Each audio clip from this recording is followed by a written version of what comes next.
By 2004, I had a scientific thesis against the mainstream consensus of most Egyptologists and Christians that decode Egyptian and Christian deities as signs for microbial DNA.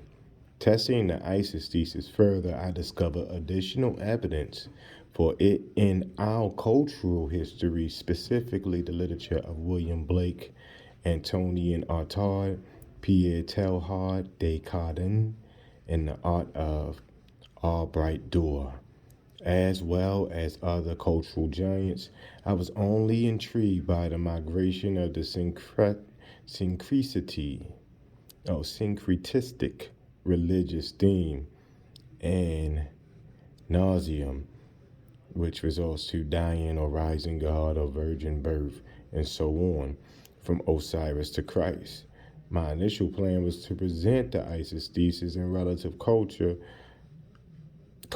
and scientific knowledge at an international humanities conference.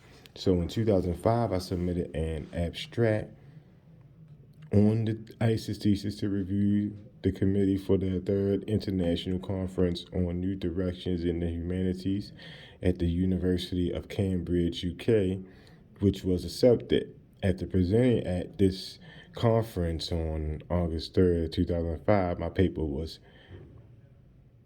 peer-reviewed and accepted for publication in the International Journal of the Humanities. My next objective was to present my research to an Egyptology audience, so I submitted an abstract to review committee organized by the University of Lisboa for the Second International Congress of Young Egyptologists in Lisbon, Portugal. Abstract accepted, I traveled to Lisbon and presented a second scientific paper on October 25th, 2006. At the conference, I was honored to meet members of the International Scientific Commission who also presented their papers, particularly Professor Eric Hornung, Professor Emeritus of Egyptology at the University of Basel, Switzerland, Professor Rosalie David of the University of Manchester, and Professor Ian Shaw of the University of Liverpool. At this conference, I also met Egyptologist Renata Tatamir of the Bucharest Oriental Studies Institute, whose research also involved the quantum interpretation. She translated the original 8 deities of the Egyptian Agdad of Hermopolis as subatomic particles interacting in line with the basic theory of strong interactions called quantum chromodynamics. Her research, like mine, was on the path of quantum interpretation, and the positive feedback I received related to our quantum approaches was that this new perspective of the funerary text would be knowledge for future generations of young Egyptologists. However, the crux of the ISIS thesis, the comparison of the viral lifestyles with Egyptian religious themes mirroring Christian themes, surprised some members of the audience, for Portugal is predominantly Catholic. I appreciated their concerns, but I also understood the divine irony that Christianity had unknowingly preserved an important evolutionary science for survival of DNA in a quantum environment. Semiotic of American philosophers Charles Sanders Peirce, 1839 to 1914. After the ISIS thesis was published in 2004 based on the least corrupted core Egyptian sources and our new sciences, I continued my research on our potential for horizontal gene transfer relative to the surprising initial results of the International Human Genome Sequencing Consortium and recent modern research supporting the possibility that our intentionality or will could be grounded by our DNA. As ancient Egyptian texts indicate, I subscribe to the British journal Nature, a subscription I have enjoyed for the last 9 years, and I continue my research with the aid of their weekly scientific journals and other research. I have become a member of the Semiotic Society of America, an interdisciplinary team of scholars studying semiotics, or the action of science and culture. The American philosopher and father of semiotics is Charles Sanders Peirce, whose mathematical, logical, and scientific writings have supported my studies by specifying how to interpret ancient documents logically. Drawing on the pragmatism of Charles Peirce, semiosis is the triadic action of science in living and non-living nature, encompassing human and animal behavior, the microcosmic niche, and the physical cosmos itself. The idea of the logician's Peirce centers on the triadic action of sign, its object and the interpretant, which references the whole of living and the non-living nature, versus interpreter that contextualizes only the human or animal. My research supports Peirce's belief that everything interprets and mind or intelligence exists everywhere in the cosmos. Peirce stretched out his new philosophy in the spring of 1890, identifying chance, law, and continuity as the great explanatory elements of the cosmos, and envisioning a theory of evolution applicable to the inorganic world also. Through research, I soon learned that Peirce's cosmogony was very similar to that of the ancient Egyptian pharaonic priesthood. Since I had a theory of the organic and inorganic evolution based on the ancient Egyptian texts, I followed Peirce's advice on the study of ancient testimonies, beginning with a hypothesis or abduction to be tested, the isosthesis, followed by deduction and induction. One can never absolutely prove a thesis, so a continuing inductive approach is necessary. This meant a continuing exploration of other early cultures and thinkers to compare the actions of their science with the ancient Egyptians, that is, to find corresponding knowledge and history in random time periods. As a result, the scientific published paper I presented for feedback at the Second International Congress for Young Egyptologists in Lisbon, the 6 peer-reviewed published papers in the International Journal of Humanities, and the 4 published papers I presented for feedback at the 4 annual meetings of the Semiotic Society of America show the Egyptians' knowledge is also present in early Chinese texts, Navajo mythologies, the cosmogony of Charles Peirce, the biophysics of Pierre Teilhard de Chardin, William Burke's unfinished masterpieces, the 4 Zoases, and many other sources. Bringing it all together in balls of fire, in 2013, the research paper Death or the Power was peer-reviewed and accepted for publication in the International Journal of Humanities Education, showing that some modern technocrats forecast the merger of humans with machines and the end of humanity by 2100, as well as the hybrid infusion of super intelligent artificial intelligence into our universe. Technocratic and rationale aspires to embrace the macrocosmic universe through metal matter resulting from physical humans merging or uploading their brains into super intelligent machines, with their one-sided cosmic manifest destiny for becoming hybrid human metal matter. The technocrats are oblivious to the historical survival message for human DNA as a natural crystallized hybrid emergence through the chemical reaction of chemiluminescence, production of cold light or starlight. The ancient Egyptian pharaonic pharaonic priesthood, the early Chinese emperors and sages, the Navajo shamans, and others envision this natural embrace of the quantum universe through a merger, horizontal gene transfer, which with what they describe a metal binding bacteriophage or bacterial virus. To explain the present both sides of this argument on the values of both matter and mind, the pitch of these techno progressive players is incorporated into the materialist vision of the Thunderhead team, while the historical culture view is blended into the vision of the Diamond Heart team for the game of the centuries, a baseball fantasy mono contest of living and dead individuals explaining the science.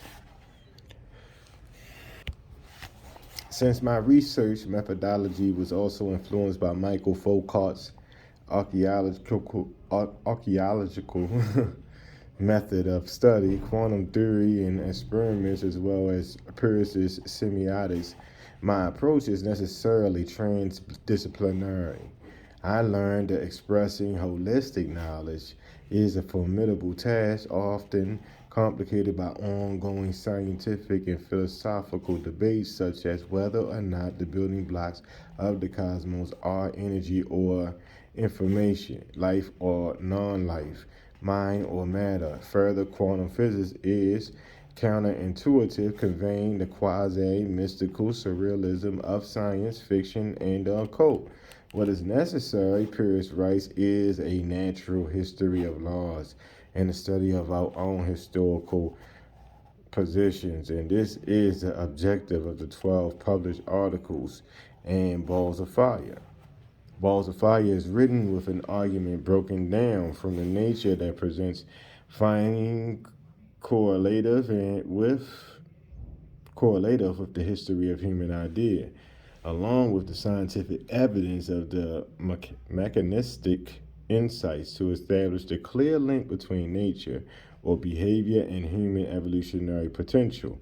The evidence shows that our behavior and the evolution of society in the last 12,000 years has carved a footprint in human history, profiling the morphogenesis of a virus. The viral footprint of its survival message for humanity maps the ancient glycolysis fermentation gene expression network for lactose metabolism used by bacteriophage, a complex bacterial virus. Thus, history shows that human activities and potentials are linked to a virus that permits the emergence of quasi-hybrid human beings and viral DNA. The footprints on society space represents a gene culture system, revealing that our influence by the mechanic viral DNA is our genome and microbiome, while confirming the current scientific belief that the quantum world is ordering our classical world.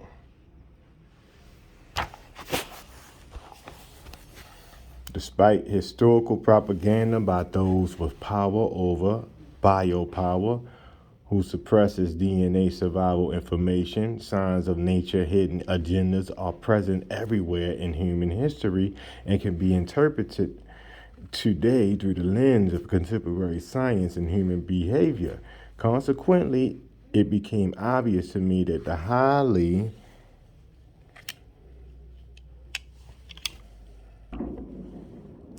networked Egyptian system of quantum biology, quantum physics, cosmology, and mythology is controlled by a human agent from a ground of being that allows a choice from possibilities. This happens because nature or microbes have created us and the transactional laws with an inbuilt circularity in ourselves. My research supports that this is unspoken in our world, in our behavior, in our dreams, and in our psychopathologies.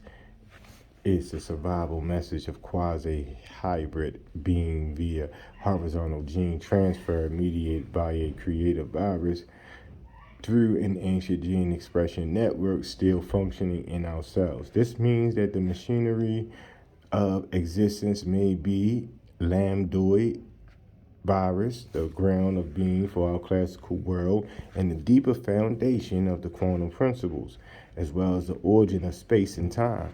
Perhaps the profound mystical inner experience of God within our hearts may actually be the awareness of the non conscious origin of our intentionality and ancestral bacterial virus with its survival message. Regarding my explorations of nature and human history, this research is motivated by my belief that the ancient pharaohs possessed knowledge that would shed light on life and death, thereby eliminating the fear of the unknown for humans at death. I have learned that the Egyptian knowledge is forever welling up in the human history despite the attempts of biopower to literalize, confuse, and satanize, psychopathologize, or conceal the knowledge.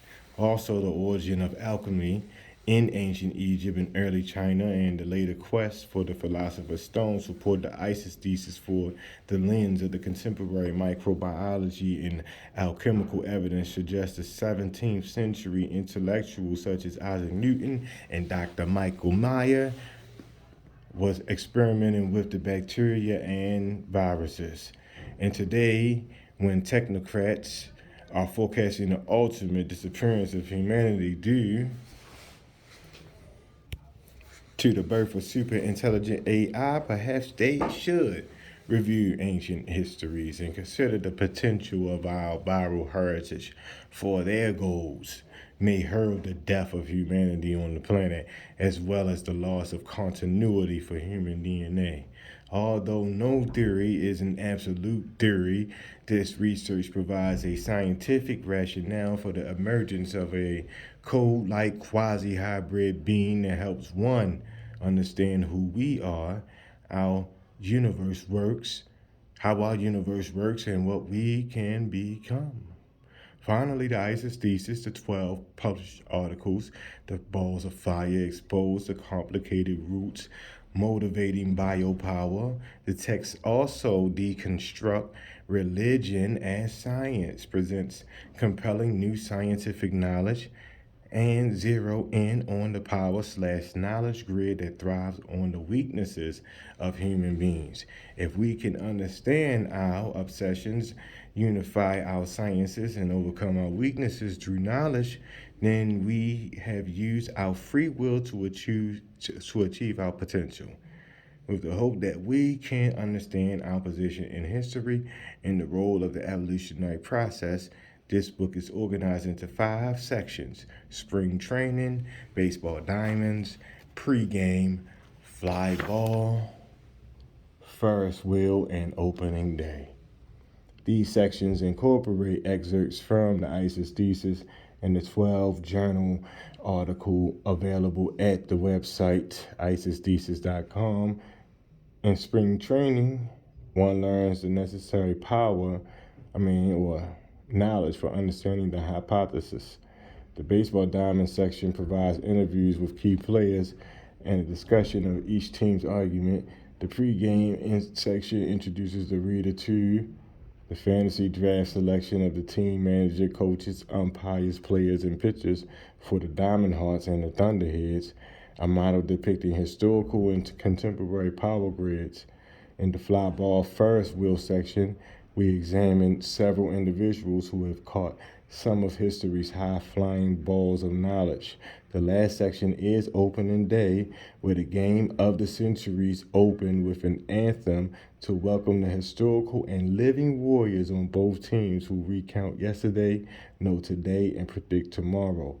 All these historical and 21st century participants will allow you to see human history in a new light while envisioning what has been called the sun god, Egypt, the ultra-human Tao de Carden, the God-man Christianity, the diamond body, China, the human form divine, William Blake, the body without organs, Anton Artaud, and the Superman or Overman, Mr. Nietzsche.